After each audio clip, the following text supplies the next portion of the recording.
अच्छा देख, total income का आज हम लोग सम्स करेंगे, ठीक है। एक बार हम टोटल इनकम जहाँ तक पढ़ाए थे ना, मतलब स्टार्टिंग से जहाँ से स्टार्ट कर रहे थे, एक बार रिवाइज करवाते हैं टोटल इनकम। देख, सबसे पहले तेरे को ये समझना है कि टोटल इनकम में हम लोग क्या निकालते हैं, इनकम निकालते हैं। पांचों हेड ऑफ इनकम लेते हैं, रिडक्शन माइनस करते हैं, इनकम निकालते हैं। अब क्या होता है ना, टोटल इनकम के बाद फिर टैक्स निकाला जाता है। तो ये जो टैक्स निकालने का जो सिस्टम है ना, ये न्यू सिस्टम होता है, ओल्ड सिस्टम होता है, ठीक है। तो न्यू सिस्टम जो होता है वो 1115 BAC में है। 1115 BAC एकदम फर्स्ट पेज में चला जाओ, 1115 BAC। सबसे पहले ये बात जान के रख कि 1115 BAC किसके किसके लिए, कौन कौन 1115 BAC में एलिजिबल है। तो भैया कौन कौन एलिजिबल है, इंडिविजुअल और HUF एलिजिबल है। इंडिविजुअल और HUF याद रखना, MCQ के लिए बहुत इंपॉर्टेंट क्वेश्चन है कि 1115 BAC किसके किसके ऊपर आ सकता है, इंडिविजुअल और HUF। On what income such option can be opted, किस इनकम पे, income chargeable to tax at special rate, chapter 12 section 11A 11A are not cover in this section, मैंने ये सब कवर नहीं है, ठीक है। अब इसका टैक्स स्लैब क्या है, इसका टैक्स स्लैब क्या है, ध्यान से सुनना। अच्छा, अप टू 2.5 लाख अगर तेरा इनकम है तो नील ले लेना, सिंपल है, ओल्ड का ही तरह है। फिर 2.5 लाख 1 रुपया से 5 लाख तक 5%। हम एक बात बताते हैं, न्यू टैक्स सिस्टम का कुछ इंपॉर्टेंट बात जान लो। न्यू टैक्स सिस्टम में क्या होता है भाई, न्यू टैक्स सिस्टम में जो लोग अमीर बनने का कोशिश कर रहा है ना, उन लोगों के लिए राहत है। भैया अमीर बनने का कोशिश कर रहा, उन लोगों के लिए राहत है। यस, न्यू टैक्स सिस्टम जो लोग अमीर बनने का कोशिश कर रहा, उन लोगों के लिए राहत है। कैसे, देखो 2.5 लाख से 5 लाख तक अगर तुम कमाते थे तो ओल्ड टैक्स सिस्टम में तुमको टैक्स कितना देना पड़ता था, कितना टैक्स, क्या था टैक्स स्लैब की ছিল ওল্ডে 5% ही ছিল, এখানেও 5% আছে, তাহলে এখানে কোনো তফাৎ नहीं। लेकिन 5 लाख के ऊपर जाने से ओल्ड में था 20%, यहाँ है 10%। मेरा डायलॉग क्या था, जो लोग अमीर बनने का कोशिश कर रहा हूँ उन लोगों के लिए थोड़ा राहत है। अब 7 लाख से ऊपर 10 लाख तक दिया है 15%, कितना परसेंट, 15%, समझ रहा बात। अब 10 लाख से 12.5 लाख, ओल्ड में 10 लाख के ऊपर ही 30% होता है, लेकिन यहाँ 10 लाख से 12.5 लाख में 20% है, और 12 लाख से 15 लाख में 25% है, समझ में आया। और 15 लाख के ऊपर 30% है। क्लियर है यहाँ तक, बहुत सिंपल है, याद रखेगा। अच्छा, अब भैया तो देखो बोला जाता है कि ये कंसेशनल रेट ऑफ टैक्स है, ये of course concessional rate of tax है। कंसेशनल कहाँ है, कम कहाँ है, ये समझाओ।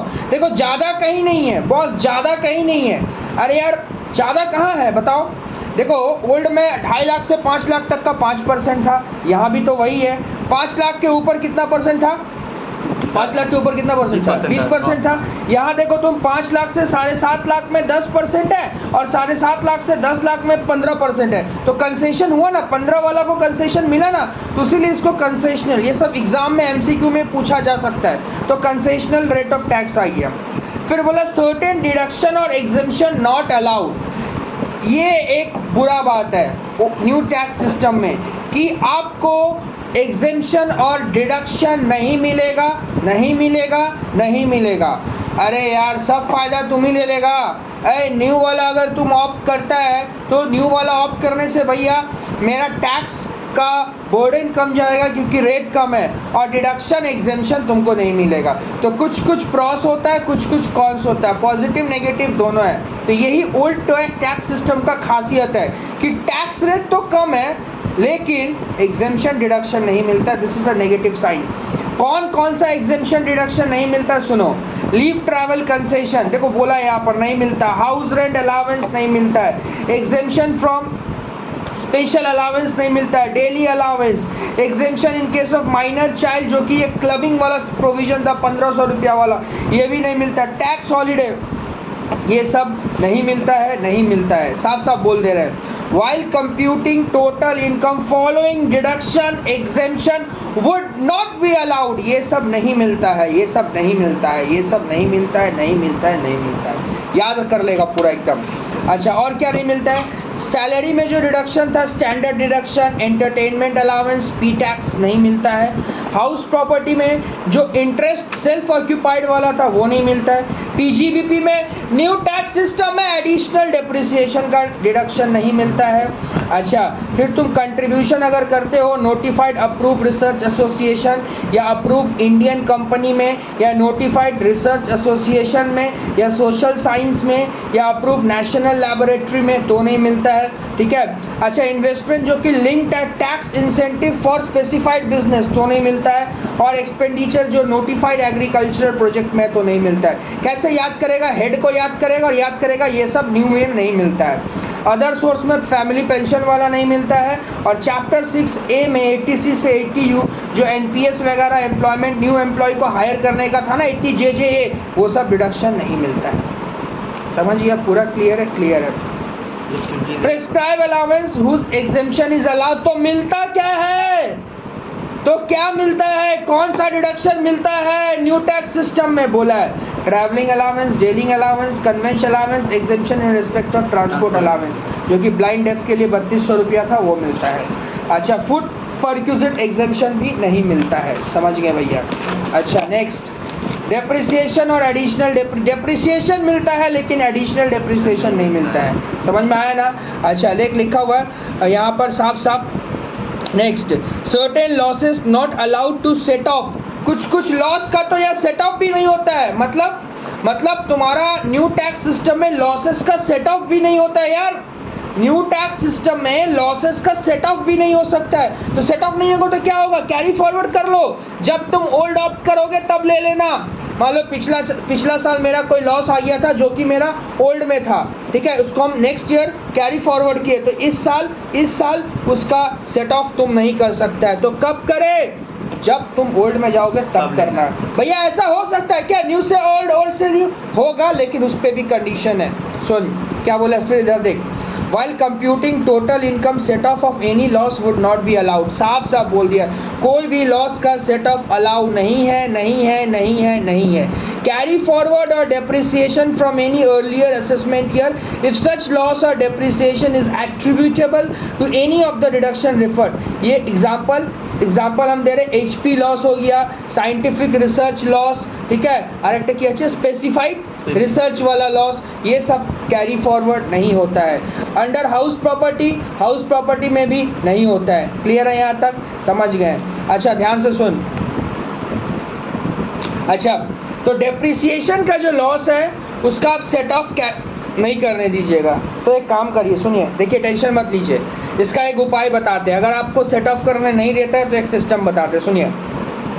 जो आपका डेप्रिसिएशन का अमाउंट है ना, उसको क्या करना पता है? जो अनएब्जॉर्ब डेप्रिसिएशन है उसका ओपनिंग WDV से प्लस कर दीजिएगा।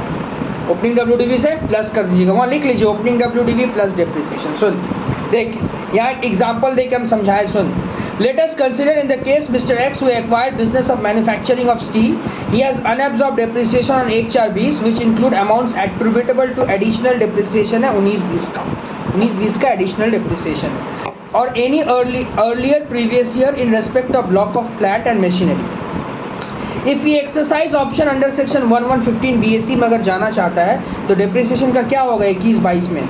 सुन, असेसमेंट 21-22 में the amount attributable to additional depreciation earlier year remaining unabsorbed 1/4/20 में would not be eligible for set off नहीं होगा करेंट ईयर इनकम के साथ। Accordingly WDV of the block 1/4/20 has to be increase, बार बता रहे, ब्लॉक का WDV को बढ़ा दे, ब्लॉक का WDV को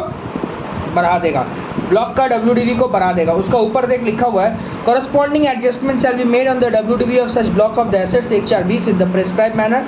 WDV 1/4/20 will be increase by the unabsorb depreciation not allowed to be set off. जितना से सेट ऑफ करना चाहता था उसको तू किसके साथ ऐड कर देगा? ओपनिंग WDV के साथ ऐड कर देना। ओके, ठीक है, वेरी गुड। अच्छा, नेक्स्ट, अब भैया एक दिक्कत है। क्या दिक्कत है? सुनिए, time limit for exercise option, कब तक हम ये ऑप्शन में एक्सरसाइज कर सकते हैं। देखो, एक बात हम तुमको बताते हैं, सुनो, बहुत सिंपल है भैया। न्यू ओल्ड है, तो हम न्यू ओल्ड अगर है तो हम न्यू में जाए ना ओल्ड में जाए, हमको दिक्कत, हम किस में जाए? सुनो, it's totally up to you, तुम्हारे ऊपर है।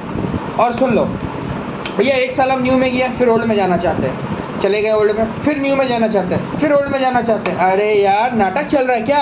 हाँ, तो दिक्कत नहीं है, दिस नाटक is available for all those person who are earning salaried income. Salary income वाले लोग के लिए सारा का सारा नाटक अवेलेबल है. किसके लिए नहीं है? जो पीजीबीपी कमाता है. बॉस पीजीबीपी कमाने वाला इंसान के ऊपर में ये न्यू वर्ल्ड का खेला बार बार न चोलवे ना. एक बार तुम चेंज करके आओ फिर नहीं हो सकता है. समझ में आया ना? पीजीबीपी वाले के लिए. तो सुन, individual having no income from PGBP. अगर पीजीबीपी का इनकम नहीं है तो ये खेला खेल सकता है, न्यू वर्ल्ड का खेला खेल सकता है. ओके. अच्छा क्या लिखा है? The option has to be exercise along with the return of income to be furnished 139(1) और previous relevant year to the assessment year. In effect such individual HUF can choose whether not to exercise the option. exercise the option in each previous year. He may choose to exercise the option in 1 year and not option in another year. समझ में आया ना? एक बार करेगा तो फिर बाद में नहीं कर सकता. पीजीबीपी वाला लोग. अच्छा, income of HUF having income from PGBP का इनकम अगर है the option has to be exercise before the due date of file का पहले ये बताना पड़ेगा. Furnishing the return of income any previous year और एनी लेटर असेसमेंट ईयर और once such option is exercise it would be available for the subsequent assessment year. एक बार opt कर लेने से फिर बाद में तुम चेंज नहीं कर सकते. समझ गए? अच्छा ठीक है. नीचे क्या लिखा है? The option can be withdrawal only once where it was exercised by the individual or HUF having business income or a previous year other year in which it was exercised. business income है तो वही एक बार कर सकता है, बाकी लोग बार बार कर सकता है.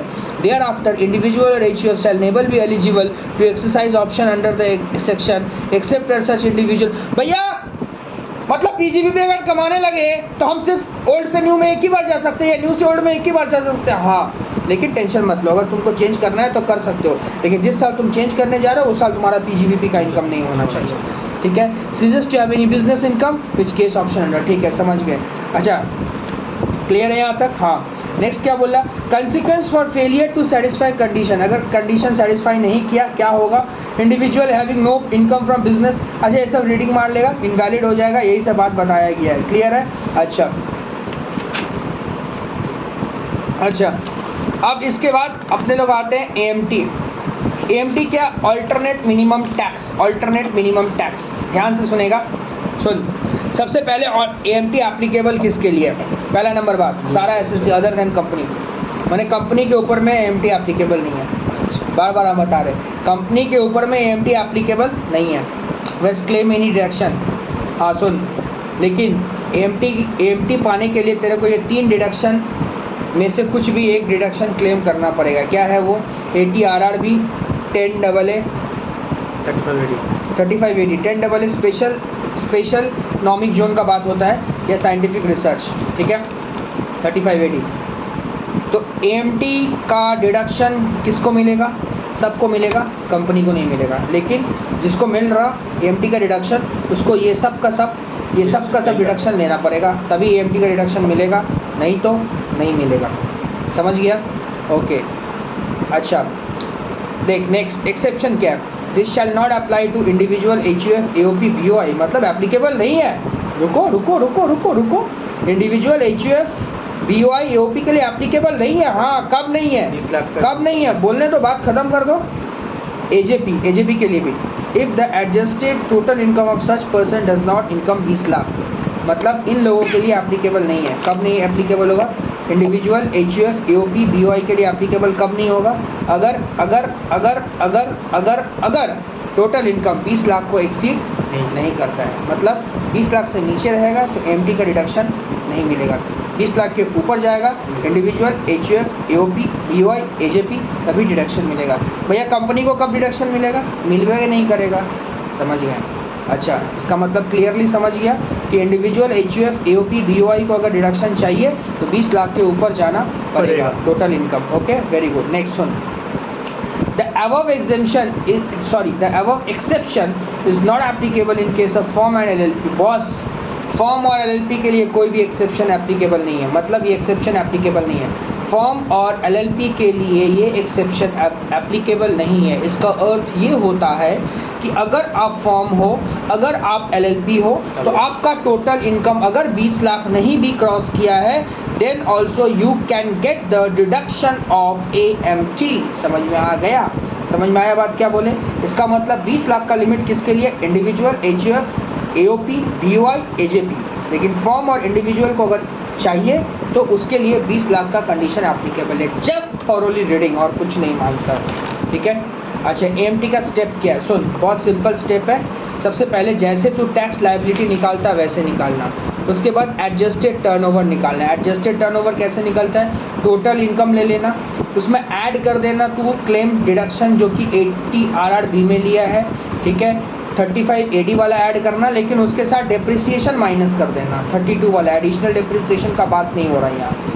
10AA का डिडक्शन भी ऐड कर देगा तो एडजस्टेड GTI निकल जाएगा। स्टेप 3 में तू कंप्यूट क्या करेगा? ऑल्टरनेट मिनिमम टैक्स AMT, ठीक है, जो कि 18.5% होगा adjusted annual turn, adjusted total income का 18.5%, ठीक है। फिर उसके बाद इनकम टैक्स लायबिलिटी क्या होगा? दोनों में जो हाइयर होगा वो टेंशन मत ले, सम्स होगा तो और क्लियर हो जाएगा। फिर सेस ऐड कर देगा, टैक्स लायबिलिटी निकल जाएगा। समझ गया? ओके, पॉइंट्स याद रखना है क्या टू बी रिमेंबर में। If CDE is 0, CDE is 0, अगर CDE 0 है भैया, CDE 0 है मतलब तुम AMT का डिडक्शन नहीं ले सकता है, तुम्हारे ऊपर में प्रोविजन एप्लीकेबल नहीं है। अरे पगला, CDE में तेरे को क्या पढ़ाया गया है? 80 RRB, 10AA और 35 AD। अगर तेरा CDE 0 है तो तेरे लिए प्रोविजन एप्लीकेबल नहीं है। नेक्स्ट सुन। अच्छा, if F does not exceed 20 lakh, अगर ये 20 लाख के ऊपर नहीं जाता है, the provision are not applicable in case of individual, HUF, AOP, BOI, AJP।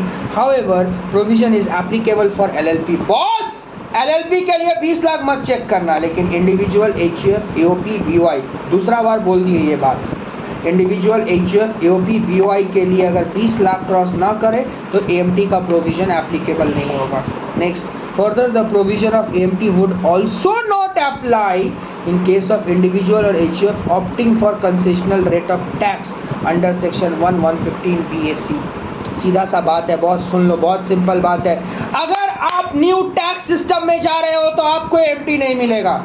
अरे कंसेशनल रेट ऑफ टैक्स का मतलब ही होता है 1115 BAC। कभी भी कंसेशनल रेट ऑफ टैक्स का बात करें तो 1115 BAC। Concessional rate of tax अगर तुम्हारे ऊपर में ठोक दिया गया है तो AMT का डिडक्शन क्लेम मत करना। अच्छा, क्लियर है यहाँ तक? हाँ भैया क्लियर है। अच्छा, उसके बाद बोला है कि what if AMT is applicable, अगर AMT एप्लीकेबल है। इतना डिटेल में तेरे को जाने का नहीं है, सुन ले, हम बता देते, सिर्फ इतना याद रखना, AMT एप्लीकेबल होगा तो 18.5% टैक्स उस पर ठोक देना, सरचार्ज सेस उसके बाद ठोकना, और ज़्यादा यहाँ डिटेल में मत पढ़, वो सब ज्ञानबाजी है, ठीक है। हाँ अब AMT, अच्छा यहाँ तक क्लियर है? हाँ ठीक है। और एक बात बता देते, सुन ले, बाद में बताना, अभी बता देते। नीचे क्रेडिट ऑफ AMT है ना, हल्का सा बता देते, सुन ले। AMT का क्रेडिट तेरे को मिलेगा जिस साल से क्रेडिट लेना, जिस साल ये हो रहा है वहाँ से 15 साल, मतलब मान ले अगर 2001 में हुआ है तो वहाँ से 15 साल, मतलब 2016 तक तू क्रेडिट ले सकता है, 17 में नहीं मिलेगा, ठीक है। अच्छा, एक सम्स है, सम्स करेंगे बॉस, AMT पूरा मक्खन का तरह क्लियर हो जाएगा ब्रो। चलो आ जाओ, स्टार्ट करते हैं। देखो यहाँ छोटा सम्स है, ठीक है, बढ़िया है, समझो। तुमको बोला है कि तुम्हारा GTI दिया हुआ है, बहुत अच्छा बात है भैया, जिसमें बिजनेस इनकम है, 80CA, 80GA, 80IEA है। Boss, what is 80IEA? 80IEA क्या है आप जानते हैं? 80IEA जो है वो 80H to 80 RRB के अंदर में आता है। अरे 80IE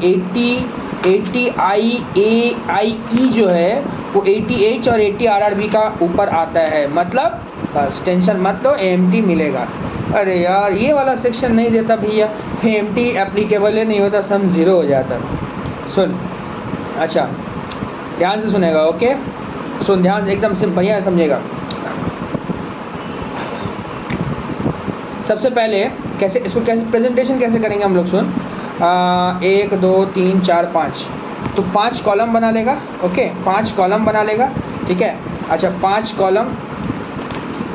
कॉलम बना ले, और 5 कॉलम के बाद में कॉपी में कर, अच्छा होगा। 5 कॉलम बना ले, हाँ। Mister Y, mister W, mister X, mister Y, फिर ALLP, फिर BLLP। ठीक है, ओके। कैलकुलेटर आ जाओ तो दा। अच्छा चलो देखो, सबसे पहले क्या लिखेगा? सबसे पहले टोटल इनकम। टोटल इनकम बता कितना है? अरे इंतजार किस बात का? 15 लाख। अरे मार खा भी क्यों GTI अच्छे। वीडियो पॉज करके सबका टोटल इनकम खुद से निकालो। निकाल लिया? कैसे निकालेगा? अरे टोटल इनकम से रिडक्शन माइनस करेगा ना। 15 लाख से माइनस करेगा तो 8 लाख 9 लाख, तो कितना होता है? 6 लाख। पहला का टोटल इनकम 6 लाख, दूसरा का टोटल इनकम 23 लाख। लिख दिया ना? अच्छा कैसे लिखेगा समझ गया ना? एकदम सब कॉलम कॉलम में लिख दे। फिर भैया 18 लाख, 31 लाख, 5 लाख, 5 लाख। अब क्या करें? रेगुलर सबका टैक्स निकाल, टैक्स निकाल। नीचे नेक्स्ट लिखेगा रेगुलर टैक्स। रेगुलर टैक्स कैसे निकलेगा? 2.5 लाख। कैसे निकलेगा रेगुलर टैक्स? बताइए। अब एक बच्चा बोलेगा भैया दुविधा में फंस गए। हम पूछे क्यों रे? भैया AMT का सम्स आया था ना, तो हमको डाउट हो गया था। हम पूछे क्या डाउट हुआ? बोले जानते हैं डाउट क्या हुआ? बोले क्या? अरे डाउट ये हो गया, हमको यही नहीं समझ में आया कि नया सिस्टम टैक्स वाला जोड़े ना ओल्ड। बोलो क्या जोड़ेगा AMT में? क्या जोड़ेगा? हाँ पुराना वाला। अरे गधा, AMT में नया वाला नहीं आता है, पुराना वाला। 15 लाख कमाया, कितना टैक्स भरेगा? कितना टैक्स भरेगा बोल? अरे पहला 2.5। अच्छा भैया उम्र नहीं पता है, नॉर्मल है। 2.5 लाख तक नहीं, 2.5 लाख से 5 लाख तक कितना? 2.5 लाख का कितना परसेंट? 5%। तो कितना होता है? 12,500। अब सुन, 5 लाख तक कोई भी कमाएगा तो 12,500 रुपया।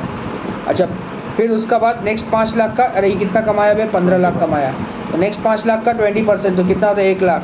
10 लाख रुपया तक जो कमाएगा उसके ऊपर में टैक्स आएगा 1,12,500। और फिक्स नेक्स्ट 5 लाख का कितना आता है? 30%। तो नेक्स्ट 5 लाख का 30% मैंने 1.5 लाख। 1.5 लाख होता है ना?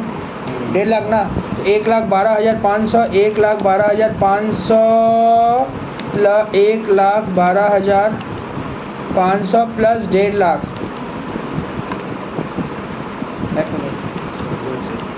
6 लाख इनकम, 15 लाख दीजिए ना। 15 लाख 6 लाख, 6 लाख। ओ सॉरी 6 लाख টাকা इनकम আছে ना यार। सॉरी हम GTI देख रहे थे। सॉरी 6 लाख है, तो 6 लाख है तो बहुत सिंपल है ना बॉस। 6 लाख है तो क्या करेगा? पहला 2.5 लाख नील, फिर नेक्स्ट 2.5 लाख का 2.5 लाख से 5 लाख कितना लेगा? 12,500 और फिर 1 लाख का 20%, तो कितना होता है? 20,000। 20,000 और 12,500 32,500। फिर उसका बाद वाला का निकाल। अच्छा रुक जा, उसका बाद वाला का भी मत निकालेगा, रुक पहले इसको ख़त्म कर रहे थे। रेगुलर टैक्स निकाल लिया? बोला हाँ। अब तो नेक्स्ट एडजस्टेड टोटल इनकम निकाल। कैसे निकलता है एडजस्टेड टोटल इनकम? याद है क्या बोले थे? 20% GTI। एक सेकंड ना, भूल चो सुनो। एडजस्टेड टोटल इनकम कैसे निकलेगा? देखो कि बोले चले मैं एडजस्टेड टोटल इनकम क्यों बार करूँ? टोटल इनकम लेना। टोटल इनकम कितना है तेरा? 6 लाख। 6 लाख में जो 10E वाला 10 RRB वाला रिडक्शन था वो, या सेक्शन 10A वाला हुआ 3580 ऐड करेगा। ये एक ही है ना, 7,75,000। तो 7 लाख, तो 6 लाख के साथ 7,75,000 को ऐड कर दे। 6 लाख के साथ 7,75,000, खाली 7,75,000 को ऐड कर। 7,75,000 को ऐड करने से आता है एडजस्टेड टोटल इनकम। खाली मिस्टर W का निकाल, 13,75,000 आ गया भैया। अब बता AMT एप्लीकेबल है? नीचे नेक्स्ट पॉइंट लिखेगा AMT एप्लीकेबल यस और नो। बता मेरे को, बता तो AMT एप्लीकेबल होगा कि नहीं?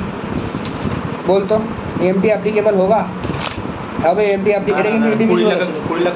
হ্যাঁ হবে না কেন কি 20 লাখ ক্রস করিনি तो AMT applicable? No AMT applicable नहीं होगा। नो AMT एप्लीकेबल नहीं होगा। नो अरे यार 20 लाख के ऊपर गए नहीं तो कहाँ से क्लॉस लगाएगा बे।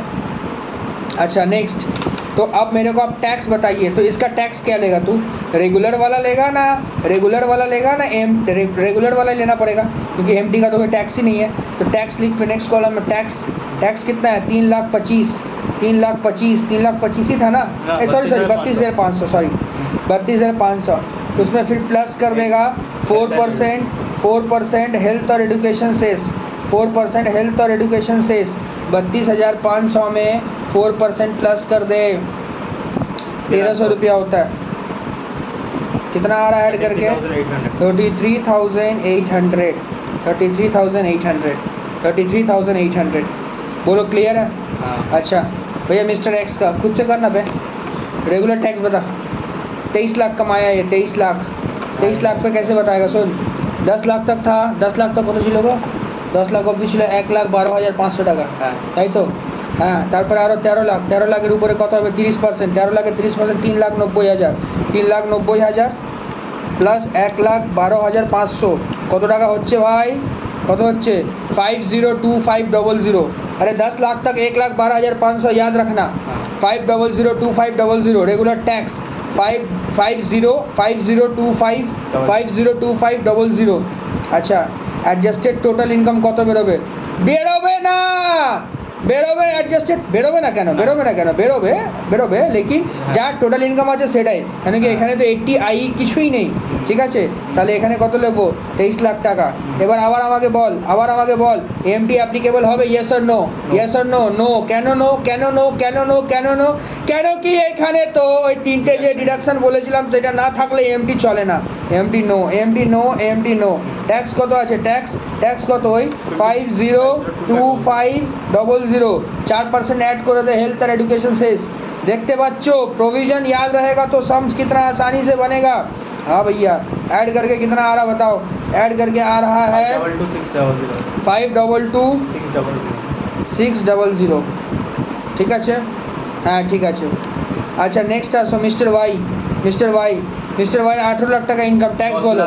আরে 10 লাখ অবধি তো 1,12,500 মনে রাখবে, আবার 8 লাখের 30% মানে হচ্ছে 2,40,000, তাহলে 1,12,500 প্লাস 2,40,000 করে হচ্ছে 352500, 352500। তার উপরে অ্যাডজাস্টেড টোটাল ইনকামটা বার করো, 8 লাখ আছে না এখানে, তাহলে 18 লাখ ছিল আমার টোটাল ইনকাম, সেখান দিয়ে 8 লাখ ऐड করবো। अरे 18 लाख में 8 लाख ऐड करेगा ना, तो 18 लाख 8 लाख ऐड করলে কত হচ্ছে 26 লাখ। এমটি অ্যাপ্লিকেবল হবে কি হবে না বলো, এমটি অ্যাপ্লিকেবল হবে, নিশ্চয়ই হবে, কারণ এটা 20 লাখের বেশি আছে, নিশ্চয়ই হবে। यस एप्लीकेबल होगा। तो टैक्स क्या लेंगे, रेगुलर और एएमटी में कौन सा टैक्स लेंगे ये बताइए। अब आप मेरे को बताइए कि रेगुलर और एएमटी में कौन सा टैक्स लेंगे। हाँ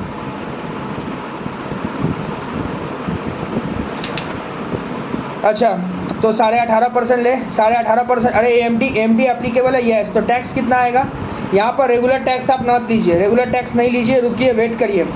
आपका एडजस्टेड टोटल इनकम कितना था 26 लाख था ना, तो 26 लाख का ऊपर में आप 18.5% लगाइए, 18.5% 4,81,000 लिख दीजिए 4,81,000। समझ में आया, बात क्लियर है यहाँ तक। अब फिर इस पर 4% प्लस करिए, 4% प्लस कर दीजिए 19,240 पक्का। हाँ 19,240 ऐड করে কত হচ্ছে 500,240 ठीक আছে। अच्छा क्लियर है यहाँ तक, ये चीज़ समझ में आया। एएमटी एप्लीकेबल हो रहा है, यस। तो एएमटी एप्लीकेबल हो रहा तो 18.5% जाएगा, पढ़ाए थे ना एएमटी का। अच्छा नेक्स्ट एलएलपी का केस बता, टोटल इनकम 31 लाख है।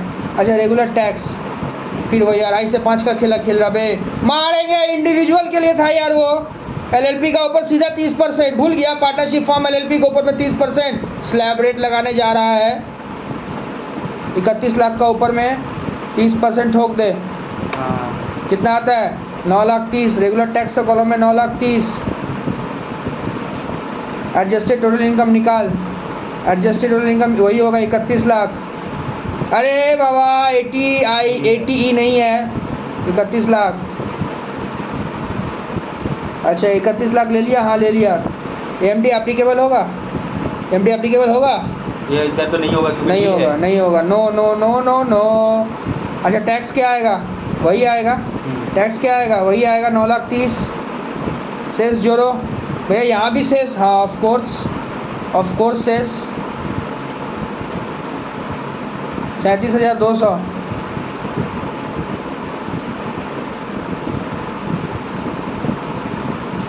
कितना आ रहा जोड़ के?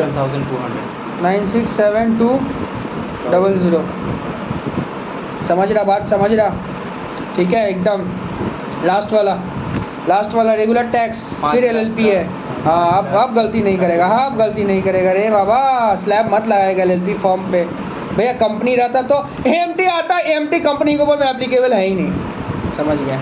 अच्छा 8 लाख है भैया, 20 लाख वाला लिमिट चेक नहीं किया। फिर वही बात, एलएलपी के लिए 20 लाख वाला लिमिट है ही नहीं, पहले बता दिए थे। ऑल प्रोविजन शुड माइंड में रखो।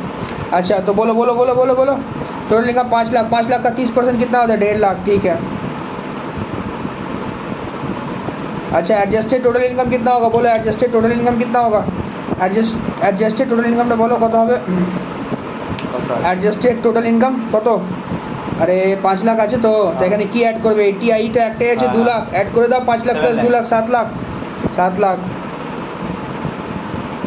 अच्छा MT applicable, of course applicable, yes भैया। 20 लाख एलएलपी के लिए 20 लाख मत देखो। अच्छा ठीक है, अच्छा समझ गए। एमटी एप्लीकेबल है, यस है। टैक्स लगाओ 18.5%, बार करो तो 7 लाख 18.5%, 1,29,500। टैक्स আসছে 1,29,500। ঠিক আছে, হ্যাঁ 4%। 5180 আমার এরকম আছে। এই ভুল বলছো কেন উজ্জ্বল? 1,29,500 উপরে 4%, 5180। 5180 হবে না, दाঁড়ाओ यहाँ पर नहीं होगा। रुको रुको रुको रुको, एक मिनट यहाँ दिक्कत है। सुन मेरा बात सुन। एमटी 1,29,500 आ रहा ना? हाँ भैया। रेगुलर टैक्स कितना था? 1.5 लाख। सरकार बोलेगा चलबे ना, रेगुलर टैक्स दे। क्यों? अरे रेगुलर टैक्स अगर ज़्यादा होगा और एमटी अगर कम होगा तो एमटी मत देना, रेगुलर टैक्स देना। यस, अल्टरनेट मिनिमम टैक्स यही बोलता है कि अगर हम छोटा बन जाता है और रेगुलर टैक्स माने मेरा 18.5% निकालने के बाद भी अगर हम छोटा है तो रेगुलर टैक्स पेमेंट कर। सरकार काहे अपना नुकसान सहेगा बोल? तो 1.5 लाख देगा। तो यहाँ पर रेगुलर टैक्स तेरा 1,29,500 नहीं आएगा, तेरा कितना आएगा पता है? 1.5 लाख आएगा। 1.5 लाख। उसको गोला करके 1.5 लाख लिख, वहाँ पर 1.5 लाख लिख। टैक्स में 1.5 लाख लिखेगा, 1.5 लाख। अब उसके ऊपर में 4% लगा, 6000। 4% लगा 6,000, कितना हो रहा? 1,56,000। 1,56,000। समझ में आया? बात समझ गया ना? एमटी अगर छोटा है, रेगुलर टैक्स बड़ा है, अगर आपके ऊपर में एमटी है तो रेगुलर टैक्स को ही टैक्स मानिएगा। ओके ठीक है, यहाँ तक समझ गए। अच्छा नेक्स्ट सुनिए क्या बोला आगे। Credit of MT. देखो अभी हम बता दिए तुमको कि 15 साल तक का तुमको क्रेडिट मिल सकता है। ओके टेंशन मत लेना, 15 साल तक का क्रेडिट मिल सकता है। समझ में आया बात? समझ आया ना? क्लियर? यहाँ तक क्लियर है? 15 साल तक। अच्छा भैया क्रेडिट का मतलब क्या? ये क्रेडिट का मतलब क्या है, थोड़ा सा ये समझाइए मेरे को। देखो क्रेडिट का मतलब ये होता है कि अगर मान लो तुम्हारा रेगुलर टैक्स और एमटी ज़्यादा तुम पेमेंट कर दे रहा है, एमटी तुम क्या कर रहा है? ज़्यादा पेमेंट कर दे रहा है। एमटी अगर तुम ज़्यादा पेमेंट कर दे रहा तो नेक्स्ट ईयर जब एमटी आएगा कम में तुम उसको एडजस्ट कर लेना। ठीक है, तो याद रखना एमटी अगर हम ज़्यादा पे कर देते हैं तो 15 साल तक उसका कैरी फॉरवर्ड हो सकता है। ठीक है, और सेट ऑफ भी हो सकता है 15 साल तक, 15 साल के बाद नहीं होगा। 2001 में अगर होता है तो वहाँ से 15 साल जोड़ेगा, 2016 तक होगा। मैंने एक में जो क्रेडिट लिया है वो तो 16 तक कर सकता है, 17 में नहीं करेगा। ठीक है, इसका समझ करेंगे तो क्लियर हो जाएगा। ओके अच्छा ठीक है। अच्छा देखिए पढ़ देते credit of MT section 1115 JD। Excess alternate minimum tax paid. अच्छा, ये excess alternate minimum tax paid कहाँ बोल रहा है? ऊपर में जो सम्स किया ना, सम्स में हम दिखाते हैं एक मज़ा। सम्स में आ तू, ऊपर में जो सम्स किया वहाँ पे आ, सम्स से बैक कर। अभी जो सम्स किया आया, इसमें एक्सेस AMT हम लोग कहाँ पे किए हैं? 1 मिनट रुक जा, हम चेक कर लेते हैं। 1 मिनट, देखो सम्स में आया। देखो सुनो, एक मज़ा दिखाते तुमको, सुनो। देखो भैया, डब्लू का रेगुलर टैक्स था 32,500, AMT एप्लीकेबल नहीं था, तो इसको छोड़ दे। अरे क्रेडिट कहाँ से लेगा? जब AMT नहीं है तो क्रेडिट कहाँ से लेगा? दूसरा वाला में भी छोड़ दे, AMT नहीं है तो कहाँ से? तीसरा वाला मज़ा देख, तेरा रेगुलर टैक्स था 3,52,000। बहुत प्रैक्टिकल है, समझ। 3,12,000 मेरा रेगुलर टैक्स था, लेकिन मैं AMT में पेमेंट किया 4,81,000। क्यों करूँ? मेरा रेगुलर में 3,52,500, सॉरी ना, हाँ 3,52,500 आ रहा था। हाँ, इतना ही आ रहा था। और टैक्स मैंने पेमेंट कितना किया? 4,89,000। वाई? गवर्नमेंट ऐसा क्यों आप टैक्स बना रहे हो? गवर्नमेंट बोला टेंशन मत लीजिए। कितना का डिफरेंस हो रहा है? मिल जाएगा। कितना का डिफरेंस मिल रहा? बोला 1,28,500। बोला ठीक है, आपको क्रेडिट मिलेगा। तो तुम ठीक उसका नीचे ना लिख दो, AMT क्रेडिट 1,28,500 का मिलेगा, क्रेडिट मिलेगा। इसके ऊपर में भी एक सम्स है, टेंशन मत लो। सुनो, अब सुनो, आगे सुनो, फिर जो नेक्स्ट जाओ, LLP वाला में आओ। सुनो, इधर देखो, इधर मजा देखो, तुम्हारा रेगुलर टैक्स कितना था? 9,30,000। और इसमें तो कोई बातें नहीं है, उसके बाद कई बात ही नहीं है, टेंशन ही नहीं है। तो सुन, यही बात नीचे पढ़ रहे, सुन। Credit of AMT excess of alternate minimum tax paid over regular income tax. अभी क्या हुआ मिस्टर वाई में? क्या हुआ? तू ज़्यादा पेमेंट किया ना, रेगुलर से ज़्यादा पेमेंट किया ना, तो टेंशन मत ले। Of that year shall be allowed as a tax credit मिलेगा ऑल्टरनेट मिनिमम टैक्स पेड में 1115 JC में मिलेगा रेगुलर इनकम टैक्स पेयर को। लेकिन भैया एक सेकेंड, अब देखिए, हम तो आपको ज़्यादा दे के रखे हो, मैंने इंडिविजुअल अगर मैं हूँ, मैंने तो आपको ज़्यादा दे के रखा ना, इनकम टैक्स डिपार्टमेंट को मैंने ज़्यादा दे के रखा है।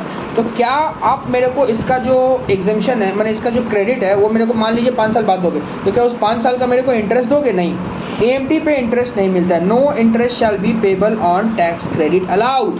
AMT पे आपको क्या नहीं मिलेगा? AMT पे आपको इंटरेस्ट नहीं मिलेगा।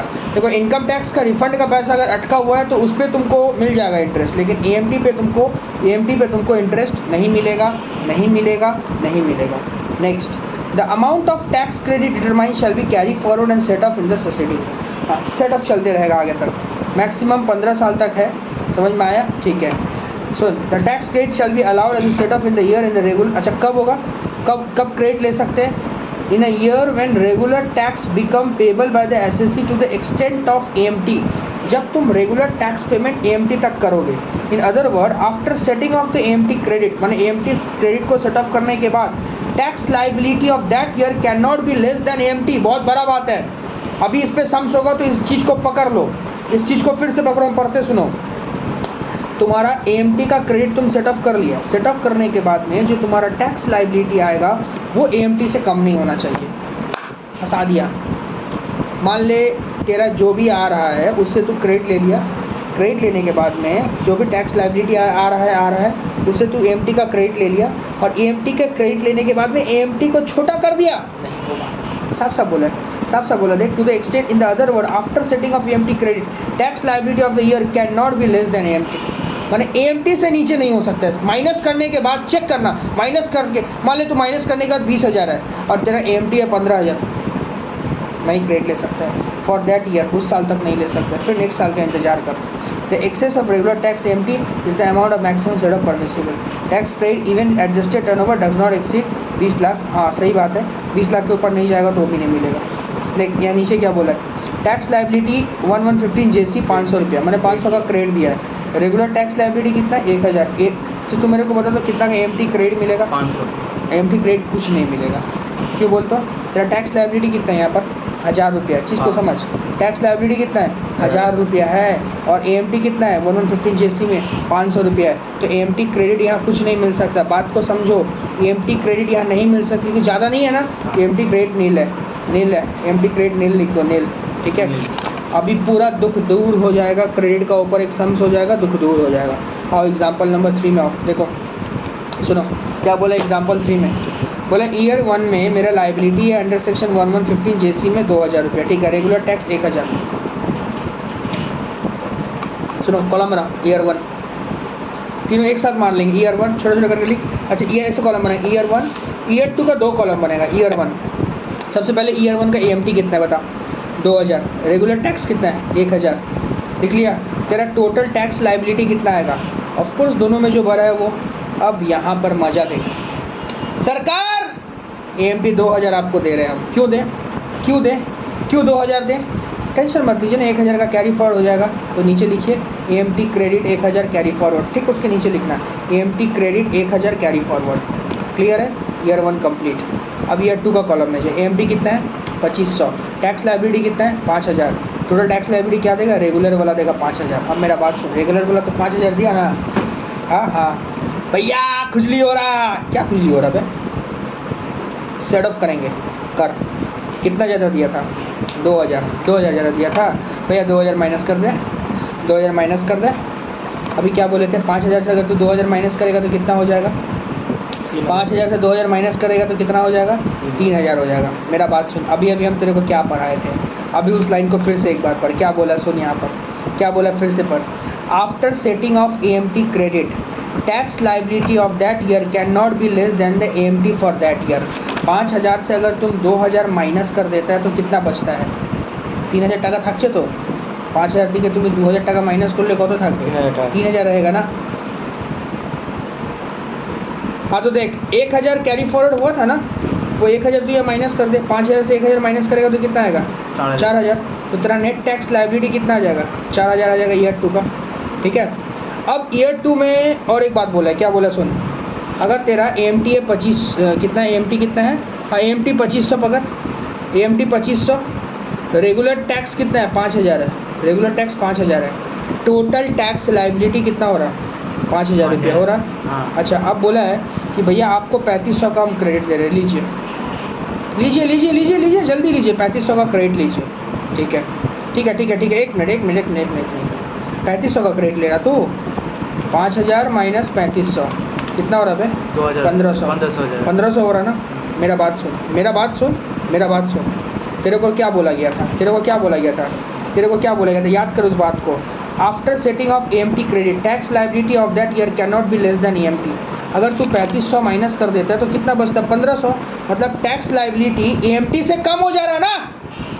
अबे 5000 से 3500 माइनस करेगा तो 1500 बचता है, और एएमटी कितना है 2500।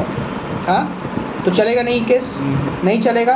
तो भैया क्या करें यहाँ, मेरे को आप ये बताइए मैक्सिमम कितना ले सकता है, लेस नहीं होना चाहिए। मैंने इस तरह का 3500 मत ले, कुछ ऐसा अमाउंट ले जो एएमटी से नीचे ना हो, बराबर भी होगा तो चलेगा। तो 2500 माइनस कर दे, इसलिए 5000 से कितना माइनस कर देगा, 2500 माइनस कर दे।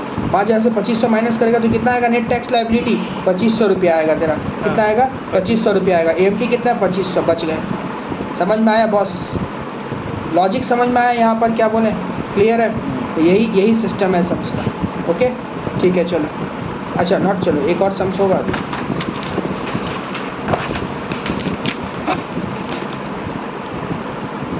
अच्छा क्वेश्चन नंबर 1 में आ जा, देख क्या बोला। डॉक्टर बाबू का सम्स है, रेसिडेंट इंडिविजुअल है, टेंशन मत लेगा, 60 साल है, याद रखना 60 साल, मतलब 2.5 लाख नहीं 3 लाख, क्लिनिक चलाता है। अच्छा सबसे पहला नंबर बात, क्वेश्चन तो देख ही रहे हैं हम, medicine consume, staff salary, clinic consumable, rent paid, administrative expense, amount paid to scientific research, oh my god, net profit है, फिर यहाँ पर कंसल्टेंसी मेडिकल चार्ज है। अच्छा इनकम टैक्स रिफंड है, उसमें प्रिंसिपल भी है, इंटरेस्ट भी है। अभी बोले ना इनकम टैक्स का पैसा रिफंड अगर नहीं आता तो इंटरेस्ट जोड़ दिया जाता है। अच्छा डिविडेंड फ्रॉम यूटीआई है, winning from game show TV वगैरह है, रेंट वगैरह है, ठीक है। नीचे एडजस्टमेंट दिया हुआ है, ठीक है। स्टार्ट करते हैं। देखो ये एक लंबा चौड़ा सम्स है, एग्जाम में अगर आया तो 10 नंबर से कम का नहीं आएगा, ठीक है। तो सीखो, बढ़िया से सीखो ये सब सम्स। देखो सबसे पहले हेडिंग करो, कैपिटल ले देंगे पीजीबीपी, पीजीबीपी पहले तो पूरा पीजीबीपी होगा। हेडिंग क्या पीजीबीपी लिखेगा, net profit as per PL account. Net profit 2 column बनाए ना, particular amount rupees, amount rupees 2 column है, particular amount rupees, amount rupees. Net profit as per P L account, net profit as per P L account कितना है? 4,40,500, एकदम बाहर लेके चला जा। सॉरी 4,40,400, एकदम बाहर लेके चला जा। सेकंड कॉलम में डाल दें, डाल दिया? हाँ भैया डाल दिया। अब लिख, अब लेस कर, less income credited to P L, income credited to P L but taxable under other head, income credited to P L but taxable under other head और एग्जेम्प्टेड इनकम। अच्छा एग्जेम्प्टेड मत लिख, लिख not taxable at all, not taxable at all, not taxable at all. ठीक है, मतलब यहाँ पर तू मेरे को वो सब इनकम का बात कर, पीजीवीपी वाला कहा कि जो कि पीएल में क्रेडिट नहीं होना चाहिए। अकाउंट्स वगैरह पढ़ा है ना, ये सब जानेगा तू लोग। अच्छा सुन, सबसे पहला आ जा, एक डॉक्टर के लिए कंसल्टेंसी और मेडिकल चार्ज क्या पीएल में क्रेडिट होना चाहिए कि नहीं होना चाहिए? दिमाग खटाओ, होना चाहिए? ऑफ कोर्स होना चाहिए।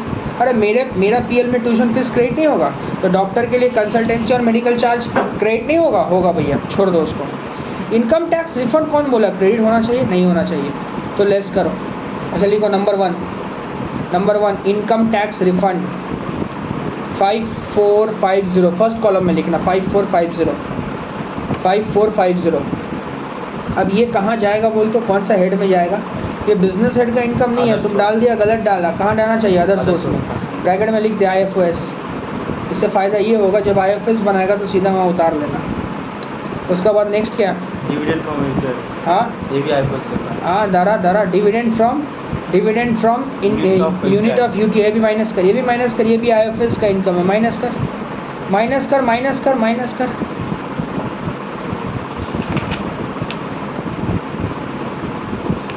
कर दिया, वेरी गुड। फ्रॉम लॉटरी ये भी माइनस कर, विनिंग फ्रॉम लॉटरी भी माइनस कर। हाँ ग्रॉस वाला अमाउंट ले ले, ये भी IFOS में जाने वाला है, ये भी IFOS में जाने वाला है। सब फर्स्ट कॉलम में लिखेगा। हाँ भैया रेंट है, रेंट कहाँ जाएगा? रेंट HP में जाएगा, HP में। इनकम फ्रॉम हाउस प्लॉट ये माइनस कर।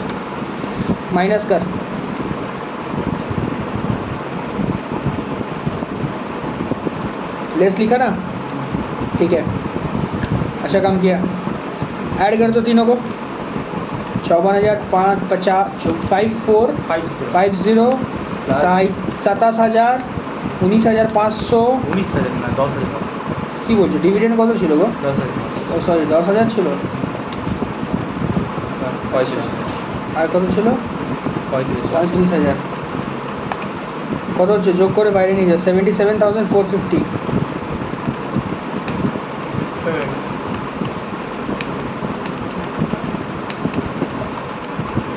हाँ 77,000 না 950 77,950 বাইরে নিয়ে যাও। নিয়ে গেছো? হ্যাঁ এবার পিজিবি মনে আছে? কিছু কিছু খরচা যেগুলো আইটির জন্য নেওয়া হয়, লেস কর, less allowed expense under income tax, allowed expense under income tax, allowed expense under income tax,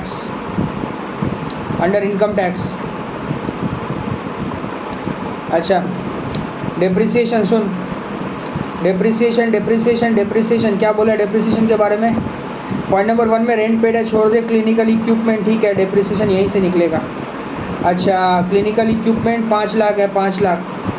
अच्छा डेप्रिसिएशन रेट दिए, डेप्रिसिएशन रेट दी। क्लिनिकल इक्विपमेंट याद है?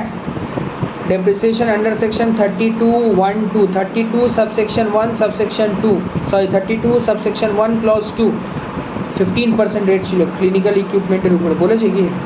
বলিনি। তা डेप्रिसिएशन ভি করে বার করবি। 5 लाख টাকা আছে 1/4, 5 लाखेर ऊपर होल ईयर 5 लाख का 15%, और जो 2 लाख है 2 लाख का ऊपर में 7-12 गोली है, मतलब এটা অর্ধেক হয়ে যায়। তাহলে 5 লাখের ফুল পার্সেন্ট নে, 5 লাখের 15% নে, কত হচ্ছে 75,000 টাকা, আর 2 লাখের 7.5% নিবি, ঠিক আছে? তাহলে হচ্ছে 15,000 টাকা। তা টোটাল ডেপ্রিসিয়েশন 90,000 টাকা হবে। 5 লাখের 15%, 5 লাখের 15% আর 2 লাখের 7.5% 15,000, তাহলে 90,000 টাকা। 90,000 টাকা বাইরে নিয়ে চলে যাও, বাইরে নিয়ে চলো সেকেন্ড কলাম একটা আইটেম আছে। আচ্ছা এবার তারপরে অ্যাড করো, add item debited to PL but not allowed as deduction, item debited to PL but not allowed as deduction,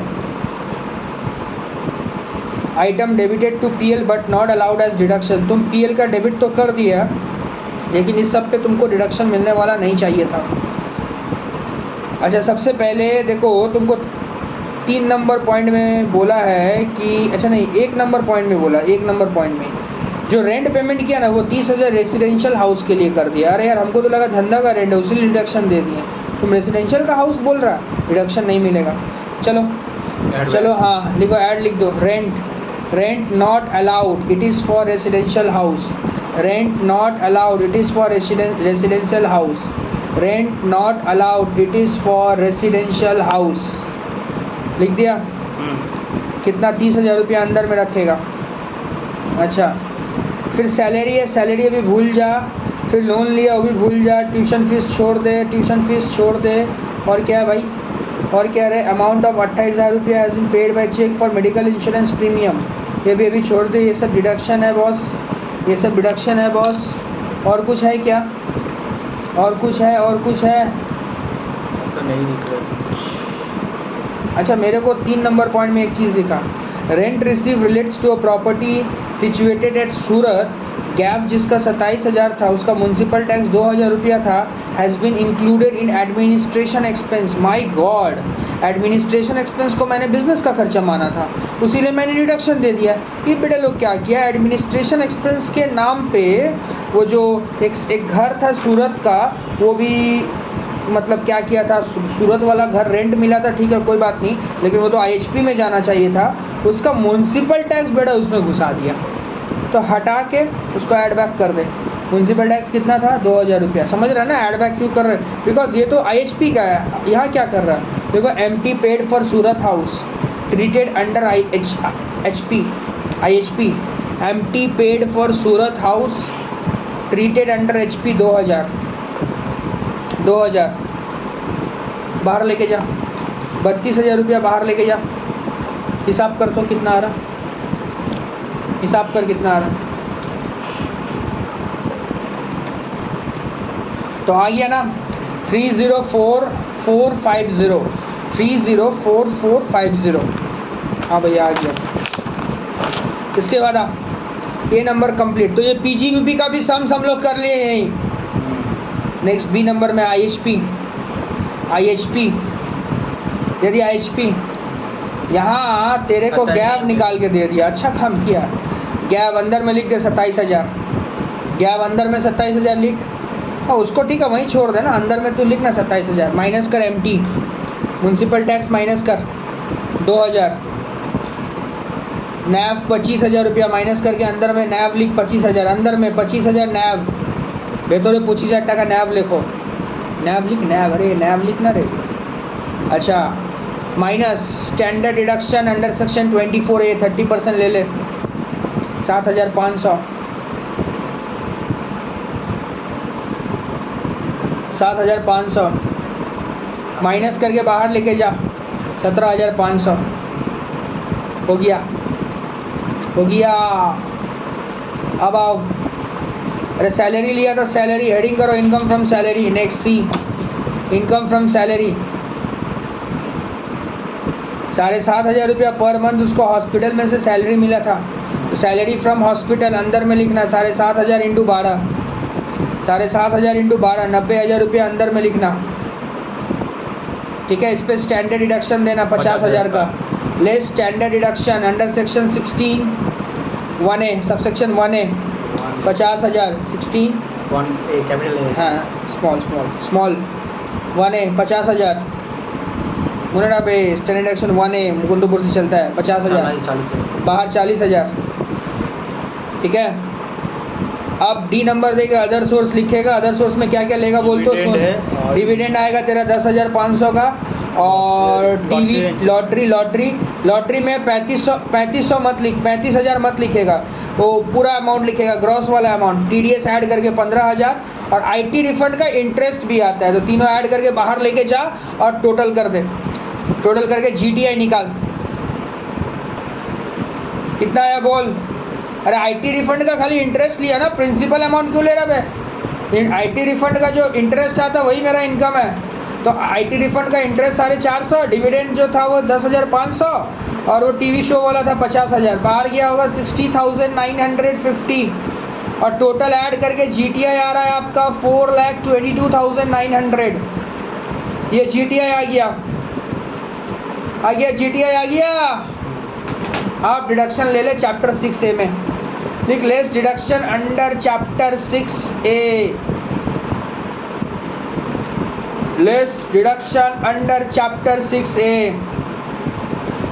सुन पर तो एक एक करके। 1 नंबर पॉइंट तो अच्छा रेंट 1 नंबर पॉइंट तो अच्छा, रेंट का डिडक्शन कौन सा सेक्शन में मिलता है याद है? 80GG, घर घर घर घर घर घर घर घर। अच्छा हाँ ठीक है, सुन ना। अच्छा ठीक है, मेरा बात सुन। डॉक्टर बाबू का लोन था 5 लाख 5.5 लाख का बैंक से, हायर एजुकेशन के लिए लिया था अपना बेटी का लिए, और उसमें प्रिंसिपल 1 लाख था, इंटरेस्ट 55,000 रुपया था, तो ये भी तो रिडक्शन मिलेगा 80E में, बगल में लिख दे 80। अच्छा 1 लाख रुपया ट्यूशन फीस के लिए दिया था, ट्यूशन फीस वाला भी तो मिलता है, कौन सा सेक्शन में मिलता है? कौन सा सेक्शन? 80C में मिलता है। और उनका खुद डॉक्टर बाबू का भी दिक्कत हो गया, मेडिकल इंश्योरेंस करवाना पड़ा 80D। अब एक बच्चा बोलेगा भैया 25,000, गधा 25,000 जो होता है वो लोग नॉन सीनियर सिटीजन का, ये सीनियर सिटीजन का 50,000 है, तो 28,000 हो जाएगा। समझ में आया ना? हाँ समझ में आया, हाँ ठीक है। अच्छा और एक बात यहाँ देख, इस क्वेश्चन में और एक ट्विस्ट है, देख ये लोग क्या किया है, सुन मेरा बात सुन। यहाँ बोला है कि rent receive relates to a property situated at Surat. एक सेकेंड, मतलब सूरत में मेरा एक घर है, उसको हम भाड़ा पे चढ़ा दिए और मेरे को रेंट मिला है। समझ में आया ना? अच्छा बात किया, तुम कोई दिक्कत नहीं है। अच्छा लेकिन फिर क्या बोला है कि रेंट पे भी कर रहा है, ठीक है, रेसिडेंशियल हाउस भी सूरत में है। ले बेटा ये पढ़ाए ये चीज़ हम तेरे को 80GG में पढ़ाए, मजाक मत कर। बोले थे कि जिस शहर में तेरा घर है, उसी शहर में तेरा अपना घर को अगर तू रेंट पे चढ़ा देता है, और तू कोई किराए वाले घर पे रहता है, तो उस रेंट का तेरे को डिडक्शन नहीं मिलेगा। सम्स करवाए थे, बेंगलोर में था, बात समझ। कलकत्ता में मेरा अपना घर है और हम किसी भाड़े घर में रहते हैं, ठीक है, तो इसका मतलब ये होता है कि भाड़ा वाला घर मतलब से जो हम भाड़ा पेमेंट कर रहे हैं उसका रिडक्शन नहीं ले सकते 80GG में। लेकिन वही अगर मेरा अपना घर रहता मान ले उड़ीसा में और हम कलकत्ता में भाड़ा घर पे रहते तो उसका रिडक्शन मिल जाता। समझ में आया बात क्या बोले? तो यहाँ पर एक्चुअली इसका कोई इम्पैक्ट नहीं पड़ेगा, अगर कोई बच्चा इसको ना भी करे तो भी उसका आंसर मिल जाएगा, लेकिन आगे से याद रखना पड़ेगा ये सब चीज़, ठीक है। अच्छा तो आ जा, सबसे पहले लिख दिया रिडक्शन अंडर सेक्शन चैप्टर 6 से, तो लिख 80C सेक्शन नंबर लिखेगा 80C अंडरलाइन करके नीचे बुलेट देके ट्यूशन फीस अंदर में लिखेगा 1 लाख रुपया, ट्यूशन फीस 1 लाख रुपया लिख लिया। अच्छा 80D, फिर 80D मेडिकल इंश्योरेंस प्रीमियम